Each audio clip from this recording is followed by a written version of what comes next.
Hello, everybody, and welcome back to, what is this? It's right, it's Virgins in the Village. It's a Sex and the City watch-along podcast with two registered virgins. My name's Alex Pittner. I'm here for the sex. I like how I like how you do that. Sorry. I like it. And my name's Hayden Hartrick. I'm here for the city. I forget how we intro these things. Well, today... Yes, that's right. Today we are discussing, Season 1, Episode 5, The Power of Female Sex. Now, Alex, why don't you tell me what this episode's about? Alrighty, so this episode, the story was written by... What was that accent? I messed up what I wanted to say, and then that just kind of slipped out. Yeah. Yeah. This episode, the story for it was written by Genji Kohan, but the actual teleplay was written by Darren Starr. The director was Sarah Seidelman, who directed the pilot. Ooh. And this episode originally aired on July 5th, 1998. In this episode, the episode opens with Samantha and Carrie trying to get a table at a restaurant called the Ballsack, but they can't get a table. Carrie goes out and buys a pair of really ugly shoes, but her card gets declined. Luckily, her friend Amita pops up and pays for them. Cut to poker night, where the girls talk about using sex to get power, and they all have differing opinions on the subject. Later, Amelita introduces Carrie to a French guy, and they hit it off. Carrie eventually has sex with the French guy, and when she wakes up, he has left her $1,000 cash. The girls discuss how Carrie should use the money, if even use it at all.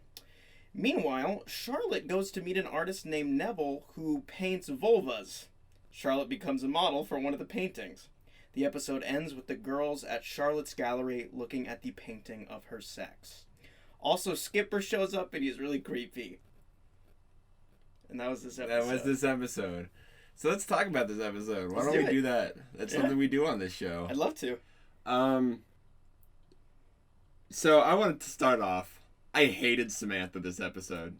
Oh, yeah? I truly hated Samantha. She gave me that whole, holier than thou, don't you know who I am bullshit for the entire episode. And I fucking hate that. Yeah, it's interesting for me because when people do that in real life, I hate it.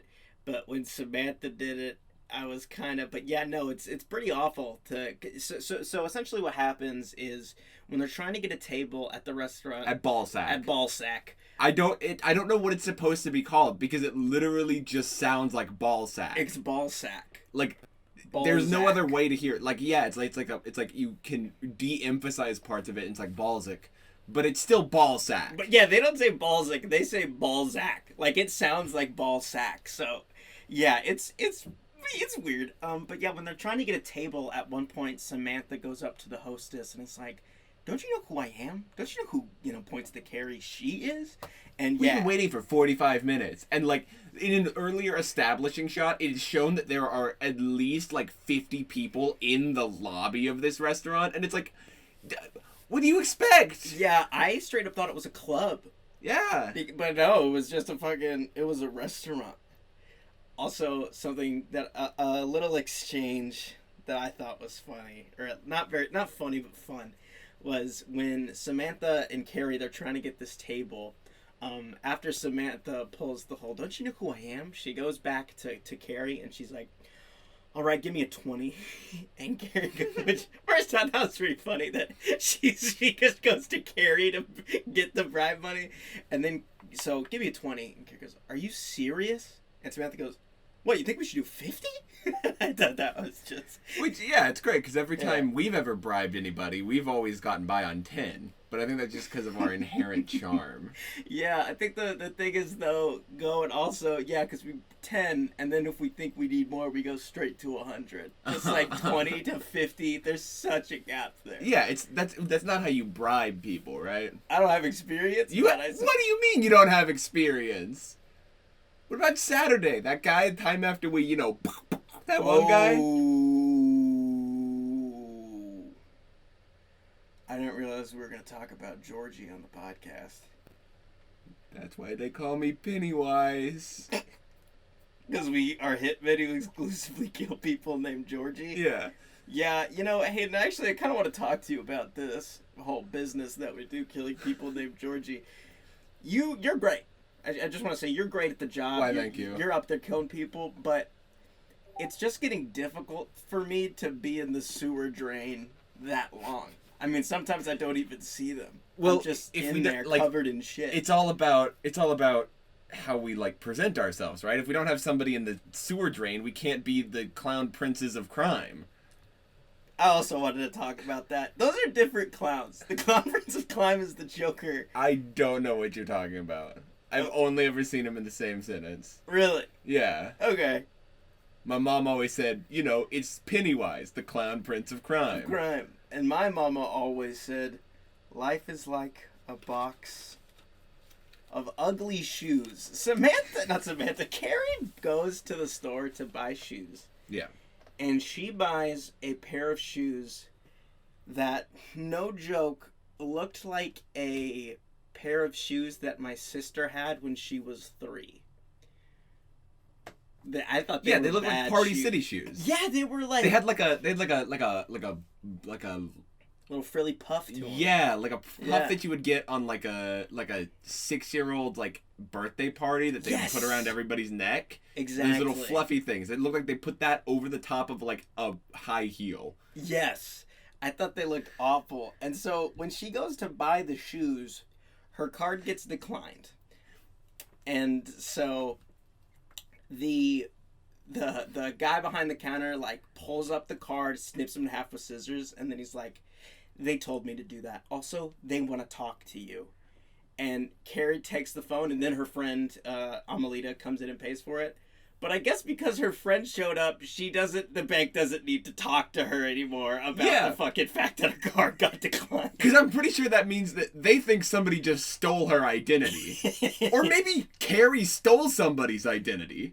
That would be a nice twist. That's what I thought. I mean, I didn't think it was, but I thought that was the implication, you know, is Carrie is, you know, so in debt that she stole somebody's identity and she got caught, and the guy was just like, yeah, the police. Like, it wasn't, they never said who was on the other line. They didn't, that's It was true. the FBI. FBI.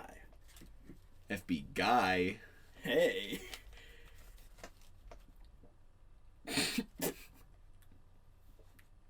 I'm covered in shit in the storm drains, and I think it's important that... I mean, I'd love to do just one. Just one kill. Just one. I mean, I have the gun, though. I You bought do have it. the gun. I bought it. It I'm was not my saying you don't money. have It I'm not my saying you don't have allowance. With your allowance? Yeah. Your mom gives you so much cash every month. Yeah, she gives me 10 cents every month, and I found a guy who's really desperate. He said, So... She's also just throws away her... Carrie just throws away her bills. Yeah. I didn't, like, it... Don't get me wrong, I've never paid bills by mail. I don't really know how bills work. But I don't think you just throw them away in your trash can when you get them. Yeah, that I feel like that happens a lot in movies as they see these bills that are like overdue, you know, blah blah blah, that they just kind of ignore them.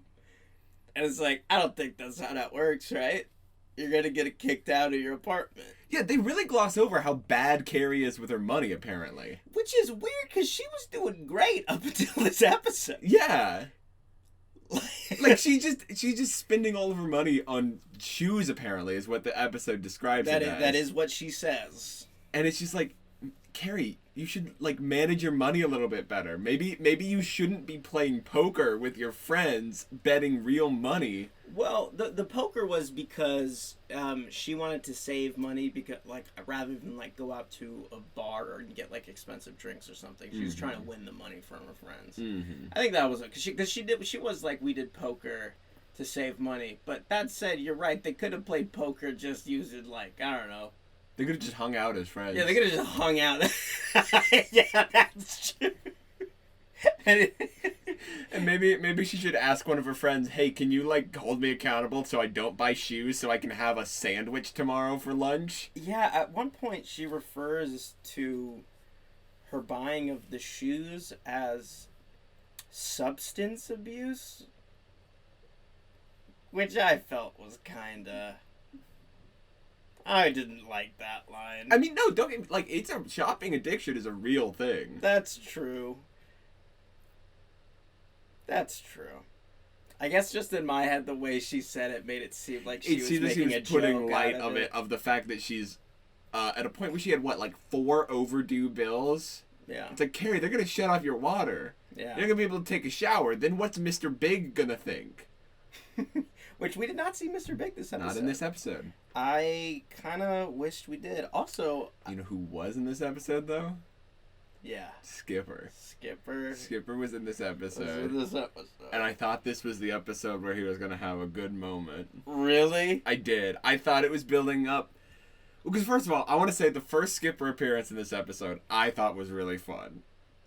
Because yeah. Miranda opens the door, because Skipper gets there an hour early because he was going to pick her up from Carrie's place. Yeah, so there's a knock at the door, and Miranda is like, ugh, it's Skipper. And as Hayden said, he's there to pick her up an hour early. And I believe Carrie describes Skipper. She's like, oh, he's like a sweet little seal cub. And Miranda responds by going, yeah, seal cub that you want to club. And I was like, I didn't even hear that line. Yeah.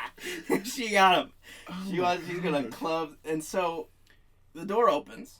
Yes, and Skipper is like, he's trying to do like a suave, like lean against the door. He's kind of doing it for a second. Yeah, but and then he immediately, like, it breaks, and I thought that was a little funny thing. Well, I thought it was funny, too, because, yeah, he's so confident in the door, and then Miranda's like, ugh, hey, Skipper, and he folds so fast. He, like, goes back to hunched, like, position. I thought that was pretty funny. And he's like, oh, I can wait in the hallway for the next hour.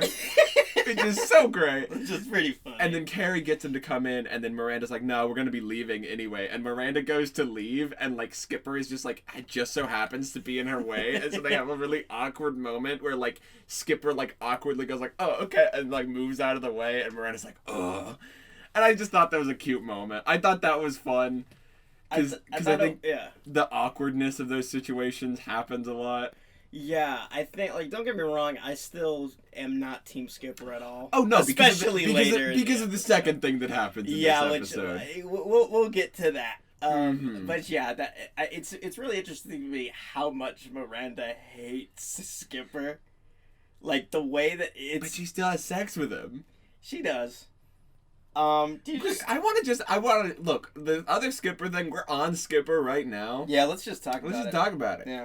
So Skipper comes back later in the episode, shows up at Carrie's apartment while she is getting ready to go out with this Frenchman that we'll talk about later. Skipper is wearing the same clothes. Is he? He is. That's what I wanted to check. I didn't notice it. Yes. Okay. I think multiple days have passed. Like, I'm pretty sure that this was not one day. No, it was 1 day. Oh, okay. I did not realize that. I think. If my timeline in my head is correct. Okay. He shows up to talk about Miranda and how he was like, she's just like, I'm just so into her. It's like she's got a power over me. And that's where I thought it was going to be a really sweet moment where he was going to talk about how, like, he likes Miranda for what kind of, like, her personality, and just, he's like, oh, I want, like, I like who she is as a person. But no, it immediately he says, it's because the sex is so great. He does not say great. He goes, the sex is so awesome. It's fucking awesome. He describes sex the same way I described Ben 10 when I was in 3rd grade. And then he talks about how awesome. He's a horn dog. Yeah. And he's like, I never thought I'd be a horn dog. And I'm like, shut the fuck up. Everything you say makes me hate you more. Yeah. And then he's like, Carrie gives him the very good advice of, well, maybe you and her should just spend a night together and not have sex. Yeah. And I think that's wonderful advice for Carrie to give, because that's part of a relationship, is you have to have the physical and the emotional side of things. And he goes, that's going to be so hard. Yeah, he straight up says no, he can't, because it's going to be so hard. I think that put the bullet in Skipper for me. Oh, I'm not anti-Skipper, but I'm no longer pro-Skipper. I am still firmly in my little camp of anti-Skipper. God, you know Uncle Ryan? I'm anti-Skipper. So. Uncle Ryan? What's that from? So the way Skipper... No, what's Uncle Ryan from? I just needed any uncle. Any uncle? Any uncle. You can go with Uncle Hayden! Uncle Hayden! Uncle Hayden! So, the way that Skipper describes how much he likes Miranda is how Bruce Banner describes the Hulk. He's like, there's this thing inside of me, and I can't control it, and I wish I could control it, but it's just taking over me. I'm just so obsessed with Miranda. Like, calm down, buddy. Yeah. Dude, don't stop. And then Skipper... And he's, oh my gosh, the final line. I have the line written down. The final line, after talking about the sex, Skipper says to Carrie, I don't even shower afterwards. I like to spend the whole day smelling like Miranda. And then there's a beat. And then it cuts to Carrie washing her hands, which I thought was pretty funny. Because that's like a meme. Like, yeah. when you like shake hands with someone, and then it like cuts to the stock photo of washing hands. It's like, that's like that's psychological. That's like scary. That's like a scary comment. It was very scary. If one of my friends said that to me, like, and they weren't in like, and they were just like, it was like a casual hookup. That's just like, it's so scary. Gross. It's so creepy. Because there's a level of it not being creepy if it's somebody like, obviously the not showering part is what really makes it disgusting. But like, I've known people that have been in relationships that like keep things that have like their partner's perfume on it or their cologne on it or that they've slept with just because they especially like when they're apart for a little while because they like to have the smell of the person, right? So I don't think it's an inherently creepy thing, but the fact that it's a hookup and not somebody you've been dating for a year and are like actually in love with makes it just so terrible. I got it. That's kind of weird to me. When you described like keeping their pillow and just taking an inhale while they're overseas. It's not like a, but it's just like something to keep with them that like, you know. Okay. I think that's kind of weird, but that's just I disagree. I don't know anything. I think it also depends on the relationship. But the point is, moral of the story is, it's not something you should be doing with somebody who doesn't let you spend the night. Which Skipper said him and Miranda never spend the night. Yes, they have sex, but in the afternoon. In the afternoon. They have 3 o'clock sex. They have the 3 o'clock sex! Yay! Kurt would be so proud. Remember Kurt? Oh, I try not to. I try not to remember any of the side characters. Also, so Amelita has a cigarette holder. Amelita is... Carrie's European friend. Yes. She has a cigarette holder, which I have never seen a cigarette holder outside of a cartoon. Outside of a 20s period piece, yeah. Yeah, I have never seen it in real life. Like, I know Cruella de Vil has one. I know cartoons have one. I've seen them at Party City. Oh, really? Not like for actual cigarettes, but when you dress up like a 20s person. Oh, yeah, that mocking the aesthetic almost. Yeah, and so Amelita has it for real, which was kind of jarring to me. Also, so this artist... yeah, I was going to say, speaking of jarring. Yeah, speaking of jarring indeed. There's an artist named Neville. Which, this is Charlotte's subplot for the episode. Yes, this is the guy I mentioned in the recap who paints vulvas. He, first, as soon as he came on screen, I was like, that's Animal from the Muppets turned into a real person, right?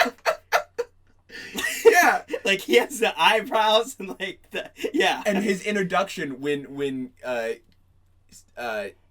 Charlotte first talks about him, is it cuts to him and it has like a noise. It's like a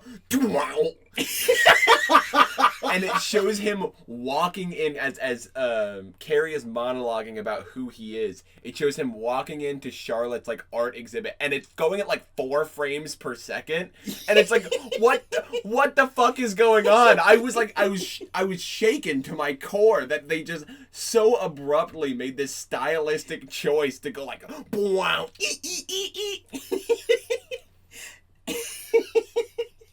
Yeah, the intro was like they were introducing like a really cool con artist, but it was an artist of sorts. It looked like something out of a music video. Yes! Like whoever, like I want to know who edited this episode, because there's a second little thing real quick where there's a transition when Carrie is talking about shoes and then going on the date with the French guy that she meets, that it literally has a Batman, like 60s Batman-esque transition where a shoe silhouette comes onto the screen and like shrinks back in.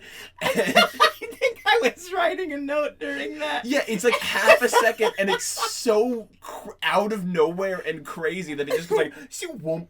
And it's like, the transition is done. And I was like, I was like, did you see that? Like, I did not. I was looking at notes. That's incredible. Also, it's the way that they introduced the artist to camera, it was like those old commercials that are like, you wouldn't steal a car. And like, yes, that is exactly what it was. So they meet this guy.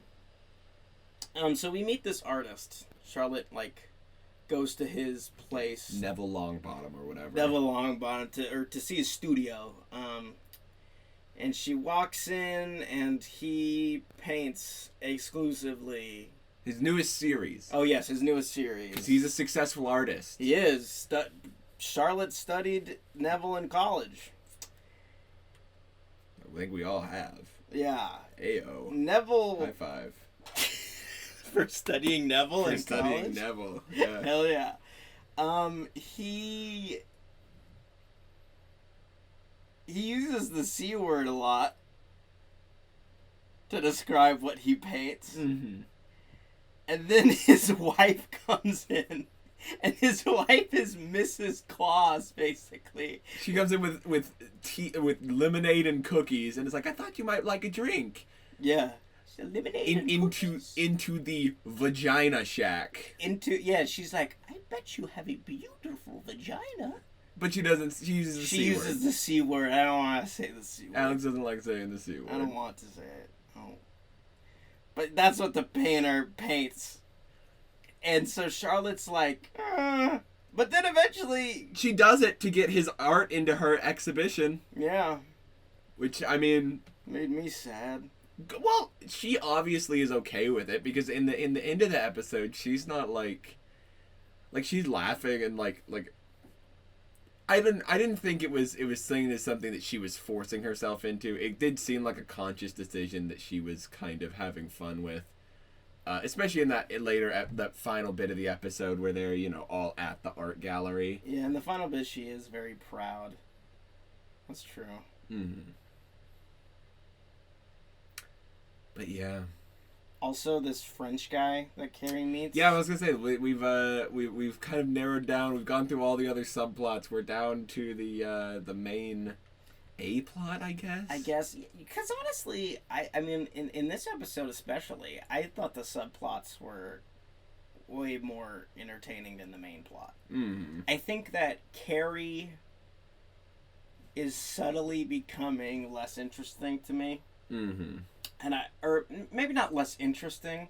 It's just that I do want to spend a lot more time with the other characters. Well, luckily, though, this episode was much more interesting than last week. Yes, it was. Thank goodness. Yeah, we actually, if you can't tell by the how this episode is going, we actually have things to say about this episode. Yeah. But Carrie...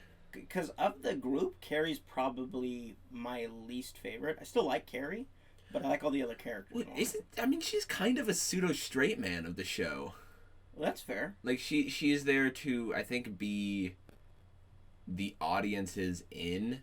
Yeah. Like, we're supposed to relate to Carrie. And which means that she's not gonna... I don't think she'll ever be the most engaging character. That's true. You know. That's true. But there's a so her whole thing this episode was the French guy and the French guy that paid her $1,000 after they had sex. Mm-hmm. I've never been in that position, so I can't really say. I've only been paid $1,000 after Alex has spent 18 hours in a sewer covered in shit. You got $1,000 for that? Yeah. You gave me $2 and said they really skimped us this time, pal. They did skimp us. And then you pushed me back into the sewer. The usual is like $10K. What? Yeah. And I get $2? Yeah, you got $2 last time. You usually get $3.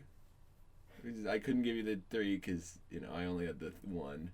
You should come down to my sewer room sometime. You should come down there. No, that's your job.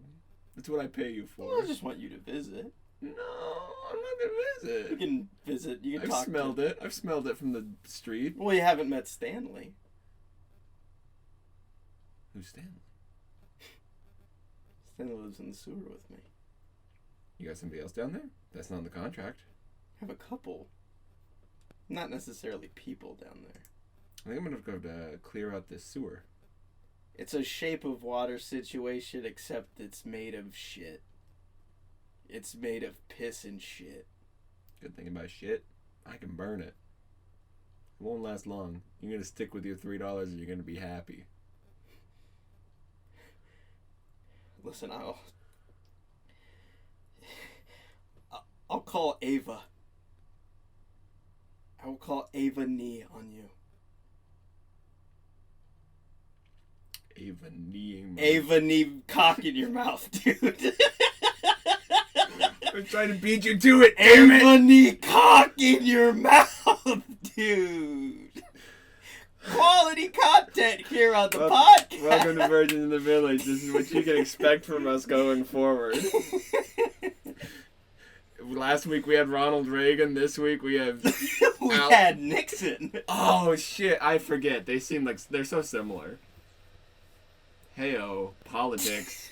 I know nothing about Reagan or Nixon, so... Yeah. They're both pretty bad. Carrie flew in this episode. Yeah, so to set that up, there's a scene where she and the French guy are walking together at night. And after knowing her for like 3 hours, the French guy tells Carrie that he should come live with him in Paris. That she should do that. And she refuses, and then at the end she does say, "It felt like I was walking on air." To which she begins to float. We just see, like, she's just rising up and the background is getting, like, further down below her. But she's just, like, it goes on for, like, 5 seconds of her just floating, going up, and it's just... Alex and I looked at each other, and we were just like, what the hell? I was laughing my ass off, because it was like that scene in the Christopher Reeve Superman, where he flies with Lois Lane, except if that was one unbroken shot of Lois Lane's face, and just like...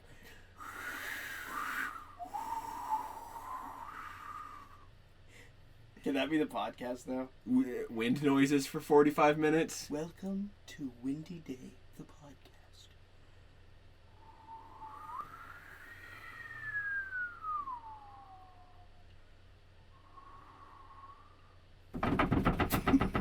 That's the heavy wind, oh rattling the Kansas City Bay doors. Dorothy, watch out! Kansas City Bay? Is there a bay in Kansas City? And why are there doors to it? There's huge doors to the bay. Watch out! No! They're closing! I'm gonna be You gotta get through! sea. You gotta be up to the bay! No! Alex, you got anything else, any other notes from this episode you want to talk about? There was a line that I thought was kind of fun, where... Lines like this are when I like Carrie the most. So when Carrie is about to have sex with the French man, she says, "I have a rule. I don't have sex with people on the first day." And then she's like, "But it was already tomorrow in Paris." And I thought that was kind of just a fun line. Also, something that I thought was great is when she pulls out the $1,000 in cash, she like looks appalled. She's like, "Oh my gosh." But then it immediately cuts to her and her friends getting room service. I thought that was just so awesome. Oh, yeah. So fun. I love when the gals are just all talking. It's great. Yeah. I have one more thing on my notes, and if I talk about this one thing, this will be the first episode where I get through all of my notes. Whoa. Yeah. Okay. And that is Carrie when she's talking with the guy, because like in the show, right? The context of this show, the framing is we are reading Carrie's articles, right? I think that's how I've interpreted the framing. I think that sometimes we get snippets. I think it's only when we specifically see what she's saying typed out. See, I've always interpreted it as this is what she's writing, and that's why it's vocalized. Okay. But if that's the case, what I'm thinking is the case, then she really just like delves into this whole man's personal life that she's known for a day. And she says his name, his daughter's name, the fact that he's divorced, where he's from, and just puts it in an article and sends it off. Yeah, see. Yeah, sometimes because sometimes when she is doing the narration, it cuts to her writing what she's saying. I kind of like that angle of watching the show that you're coming from, but that's not how I watch it. Maybe just because of things like that, where then Carrie's a monster to me. She's just she has her friend Amelita, and she's like, some people consider Amelita to be Euro trash. You know, and I'm just like, oh, okay. Also, there was a line that I thought was kind of funny. It was a Miranda zinger. When they're getting the room service, Carrie's like, oh, but he didn't leave me his phone number. And Miranda goes, his phone number? He paid in full. What more do you need? And I was like, oh, Miranda, you little zinger. Also, I want the guy who plays Neville to read me books while I fall asleep. Let's get him on the horn. Neville had a really nice voice. Okay. I'm going to call him up right now. Okay. It's ringing. It's ringing. Hello, I'm Neville. I don't remember what his voice sounds like. Hey, it's crazy that you introduced yourself as the character you played in Sex and the City. Yeah, it's how I'm known. Yeah, I was wondering, are you available this weekend? Yeah. Okay, cool. How do you feel about walking in the sewer? I like it. Really? Yeah, as long as I'm not covered in shit. Oh. You're not gonna like my apartment very much, or it's not really an apartment, it's more like a little cave that I made in a pipe with my friend. Who's your friend? He sounds hot. He's it's a Shape of Water situation, except he's made of it's shit. not Hayden? I thought you were talking about Hayden. I thought he was your friend. Hayden, I was gonna be hot. Hayden doesn't come down very often. In fact, Hayden doesn't come down at all. When Hayden pays me, he opens a random sewer grate in New York City and he drops $3 bills down there, and then he texts me that I have to find it. Yeah. Yeah. You should do that less. You should get less money. Really? Yeah, and me, Neville, I think that. You do? Yeah. Oh. Neville, So you want me to read you a story, eh? Yeah, I'd love for you to read me a story as I fall asleep. Green eggs and ham. The end. It's pretty good. Did you write that yourself, or? Yeah. I wrote it. I'm Dr. Seuss, too. And you're Dr. Seuss, and you said earlier you introduced yourself as Neville because that's how people know you? Yeah. Alright, I'm gonna go bye-bye now. Alright, I'll see you in your dreams. Alright, Neville. Bye. You take care. Man, I'm really respectful for not saying a single word during that whole conversation. Yeah. Also, we have another edition to Alex Pittner's death penalty list. Really, this episode? Yeah, the dude who groped Carrie. Oh, yeah. A nameless character groped Carrie, and all of these characters are going to die so painfully in my episode. We're about 35 minutes in now. You know what that means? I do know what that means. It means it's time for the Virgin segment. Hey, what have you brought to the table for the Virgin segment? Hey, you know what? We talk about a lot about stuff, and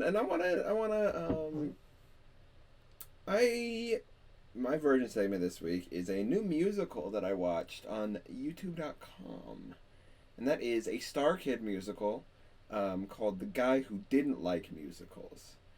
Now, for those of you that don't know what Star Kid is, they are a theater company. They do like comedy musicals. They've done stuff like Holy Musical Batman, a Harry Potter musical. They've done stuff like this. And in 2018, they did a musical called The Guy Who Didn't Like Musicals. Now, before this, I had heard one song from it. And from that one song I had heard, which it's called Let It Out, if for those of you that know the musical, I had thought, I had this idea that the whole plot was going to be a guy who doesn't like musicals, obviously, existing in a musical world, and a lot of the jokes are going to come from, like, the rule, a normal person living in a world with the rules of a musical. Knowing only the title, that is also what I assumed the story was about. It's an alien invasion musical. About an alien parasite that comes to Earth, takes over people's brains, and makes them part of a hive mind that sings musicals. And it is so good. That sounds very fun. It's good. You're going to like it because you've said before you like your stories that hurt you, and it has some dark moments. Yay. But it also is like Star Kid, so it's funny. Yeah. And so I've been, if you know me, you've probably heard me singing like a couple of lines from these musicals just throughout the whole day. Every day I just kind of, at random points, I'll just kind of go like, let it out, let it out, let it out. And just kind of then cut it off there because I know if I don't, I'm going to start singing the whole musical. Sorry. Do that again? Let it out, let it out, Oh, let it out. You're part of the hive mind.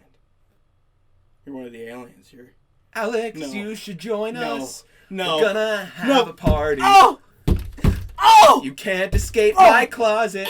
I already locked the door. I'm gonna puke in your mouth now. That's not even part of the initiation.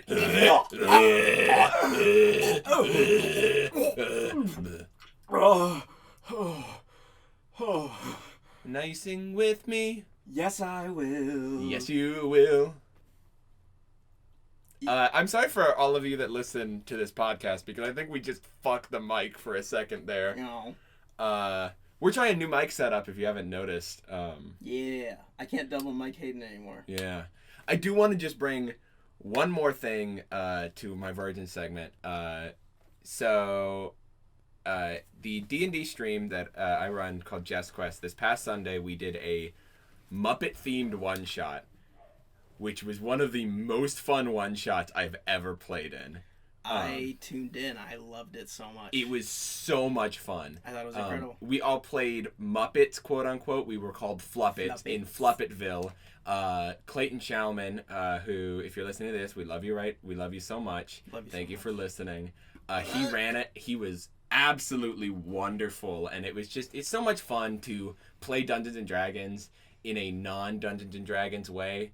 Like form-breaking Dungeons & Dragons is always so much fun. But that's what I brought to the table for Virgins. What about you? That's actually, but before we move on to me, I'd love to just mention that you introduced me to Star Kid very recently. I think maybe within the last week, maybe 2 for sure. Yeah. You showed me Holy Musical Batman. Yes. I am a huge Batman guy. I don't think we've talked about it very much on this podcast. My favorite show, like of all time, is Batman the Animated Series.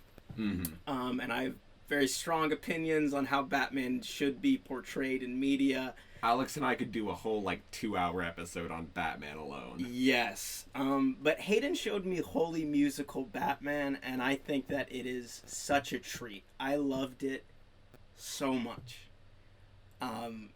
It was so much fun.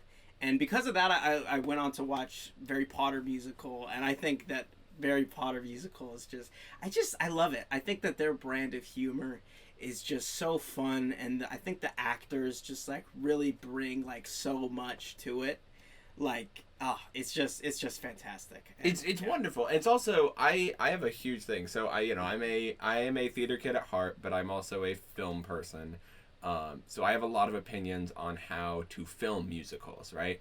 Because in a lot of filmed versions of musicals I've seen, the people putting it together try to make it to film where they try to do visually interesting shots, which I don't think is how you should cover a musical. If you're covering a musical, you should try your best to do the impression of you as the person watching are sitting in the audience, because if you're not, then you're not doing a good job of covering the musical. And I think StarKid knows this so well, because I never feel disoriented watching. I never feel like I'm watching somebody who's trying to shoot a movie and while I'm watching a stage production.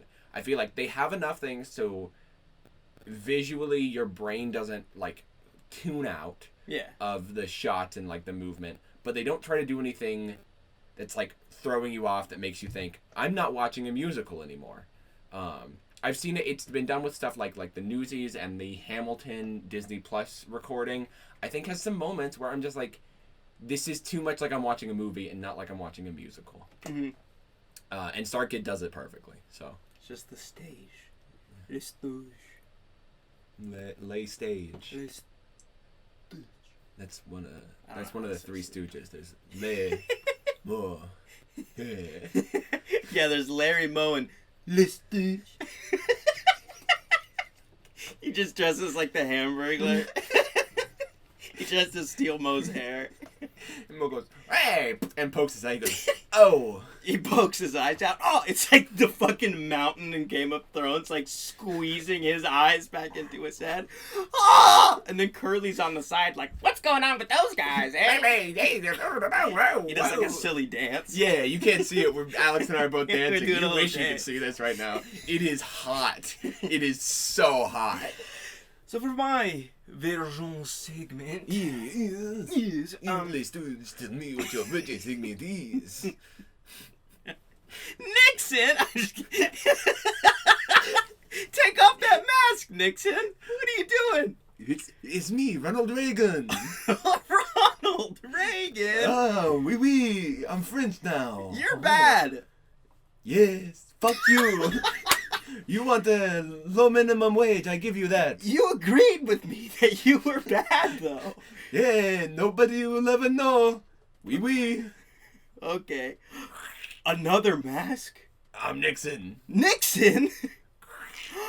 It's just me, Hayden. Hayden?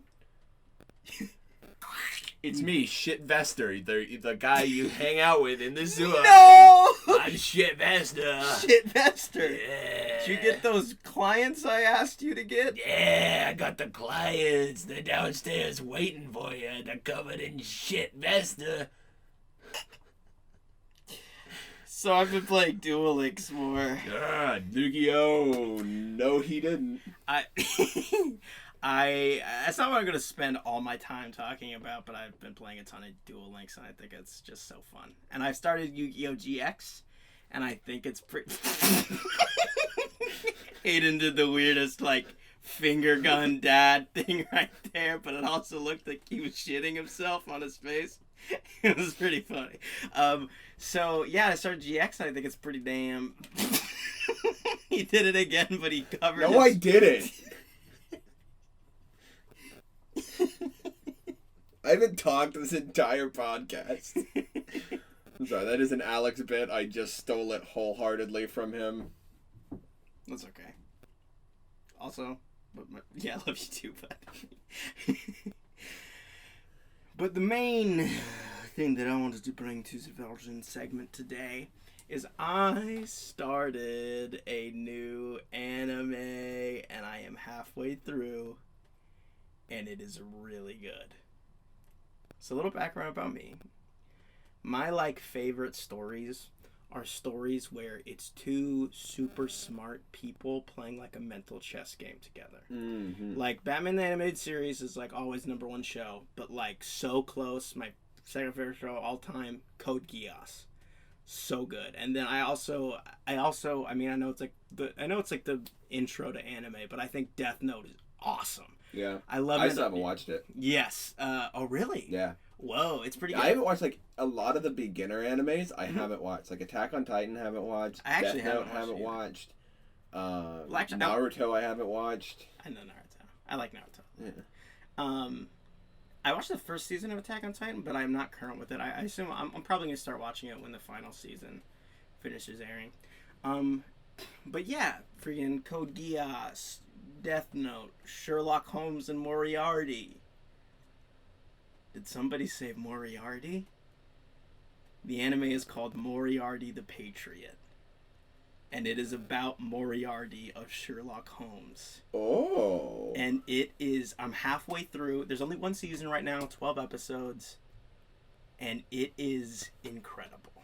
I love it. I think that Moriarty is brought to life in such an interesting and cool way.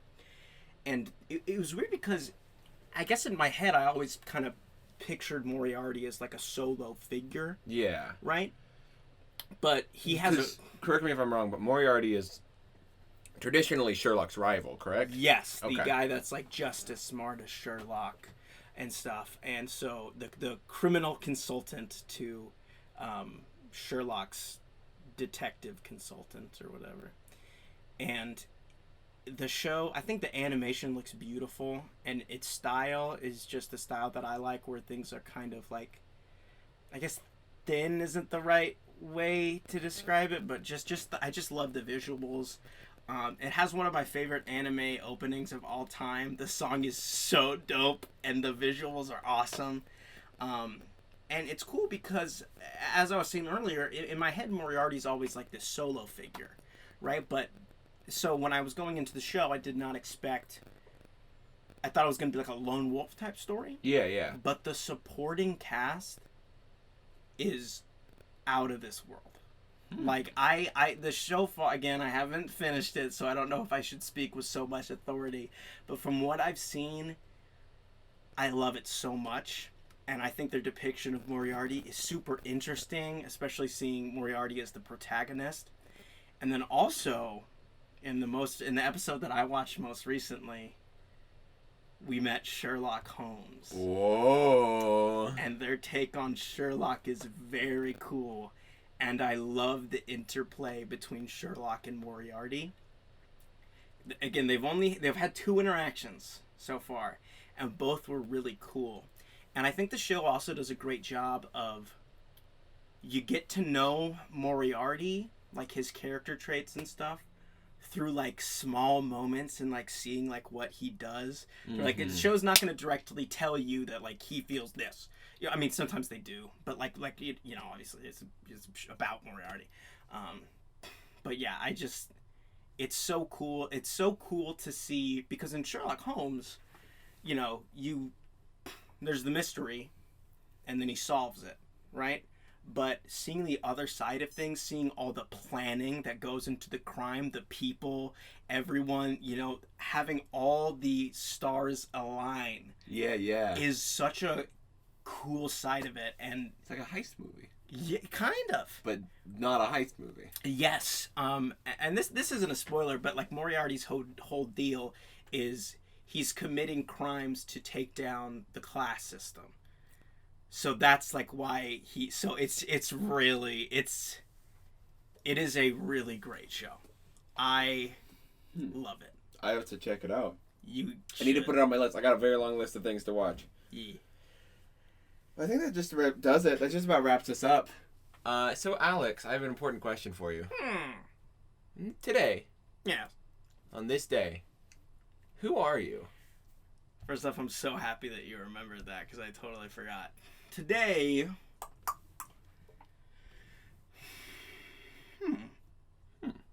difficult day. I know who I am. Oh, you do? Yeah. Who are you? I'm the guy that cut Carrie's credit card in half.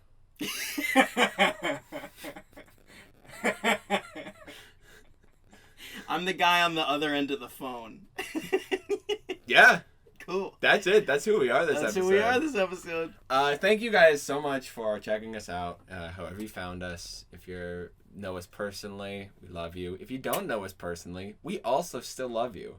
Until you do some egregious, terrible thing, then we won't love you anymore. So don't do any terrible things, and you will have Alex and I's love till the end of time. Amen. Now, if you want to send us an email, I beg of you, like I'm literally on my knees right now. He is. That you send us an email at our Gmail, which is virginsandthevillage@gmail.com. That is virgins with an S and thevillage@gmail.com. If you send us an email, and just in the subject line, just put like read on podcast or whatever, and or you have a question that you want us to answer about the show or about something we talked about in our Virgin segments, any of our Virgin segments. You send that to us. We're going to try to start answering some emails between the Virgin segment, or between the main show segment and the Virgin segment. We're going to try to answer some emails. So please, if you have those, send those to us. Please check us out on all of the other platforms that we have. I know we're on Spotify. I'm trying to figure out what's up with Google Podcasts because I haven't been able to find us there, but I know our distributor says we're on there. We're both very new to this whole podcast thing, so we are trying our best in those regards. But we're on a bunch of platforms, so whatever you're listening to us on, if you could just give us a like there, give us a thumbs up, give us a comment if you're on YouTube, if you're watching us on YouTube right now. Rate us if you're watching us on something with a rating app. That would help us out just so much. Yeah. And if you want to follow us on Twitter, it is at Virgins Village. Yes, and just to entice you to go follow us, I'm going to be posting a picture of the Yu-Gi-Oh! Final Boss. And spoiler alert, it has a huge dragon penis. So don't Google that. Go to our Twitter, because then you'll see Alex's special comment that comes with that. Of course. You can talk to us on there. We both have access to the Twitter, so we'll try to respond to you as best we can. You might see photos of us filming these episodes. You can see what my closet looks like. But yeah, so until next week, keep having sex, keep having city. Also, someone, I'm not going to say who farted during the episode, and if you can find it, I'll Venmo you $2. I'm not going to say who. Okay. It was you. It was me. I didn't fart. I've never farted. Yeah. Although I police it. When you're asleep, I just like head right there.